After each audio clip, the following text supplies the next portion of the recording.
ನೋಟ none of the above. Election ಅಲ್ಲಿ ನಿಂತಿರುವಂತ ಅಷ್ಟು ಕ್ಯಾಂಡಿಡೇಟ್ಸ್ ನಿಮ್ಗೆ ಇಷ್ಟ ಇಲ್ಲ, ಹಾಗಂತ ನೀವು ಎಲೆಕ್ಷನ್ ಅಲ್ಲಿ ವೋಟ್ ಮಾಡದೇ ಇರೋದು ಸರಿನಾ? ಖಂಡಿತವಾಗ್ಲೂ ಇಲ್ಲ. ನಮ್ಮ ವೋಟರ್ಸ್ ಕೈಲಿ ಇರುವಂತ ಒಂದು ಅಧಿಕಾರ ನೋಟ, ಅಂದ್ರೆ ನನ್ ಆಫ್ ದ ಅಬೌವ್. ಮೇಲಿರುವಂತ ಯಾವ ಕ್ಯಾಂಡಿಡೇಟ್ಸ್ ನಂಗೆ ಇಷ್ಟ ಇಲ್ಲ, ಅದಕ್ಕಾಗಿ ನಾನು ನೋಟ ಓದ್ತಾ ಇದ್ದೀನಿ ಅಂತ. ಈ ರೀತಿಯಾಗಿ ನೀವು ಆ ನೋಟ ಓದಿದ ತಕ್ಷಣ ಆ ಎಲೆಕ್ಷನ್ ಏನಾದ್ರೂ ಬ್ಯಾನ್ ಆಗುತ್ತಾ ಅಥವಾ ವ್ಯಾಲಿಡಿಟಿ ಕಲ್ತ್ಕೊಳ್ಳುತ್ತಾ? ಖಂಡಿತವಾಗ್ಲೂ ಇಲ್ಲ. ಬದಲಿಗೆ ಎರಡನೇ ಸ್ಥಾನದಲ್ಲಿ ಇರುವಂತ ವ್ಯಕ್ತಿಯನ್ನ ಆ ಎಲೆಕ್ಷನ್ ಅಲ್ಲಿ ವಿನ್ನರ್ ಅಂತ ಘೋಷಿಸಲಾಗುತ್ತೆ.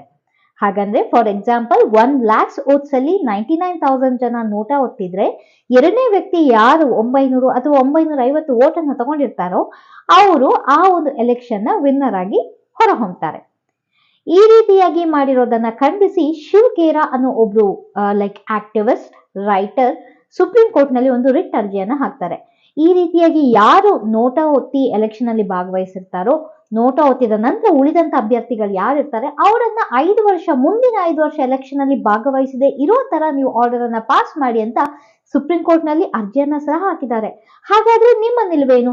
ನೀವು ಫಾರ್ ಎಕ್ಸಾಂಪಲ್ ಈ ಸಲ ನೋಟ ಒತ್ತಿದ್ದೀರಾ ಅಂತ ಇಟ್ಕೊಳ್ಳೋಣ. ನಿಮ್ಗೆ ಇಷ್ಟ ಇಲ್ಲದೆ ಇರೋ ಎರಡನೇ ಕ್ಯಾಂಡಿಡೇಟ್, ನೀವು 99,000 ಜನ ನೋಟ ಒತ್ತಿ ಇನ್ನ 1,000 ಜನ ಒತ್ತಿರುವಂತ ಎರಡನೇ ಕ್ಯಾಂಡಿಡೇಟ್ ವಿನ್ನರ್ ಆಗೋದು ನಿಮಗೆ ಸರಿ ಅನ್ಸುತ್ತಾ?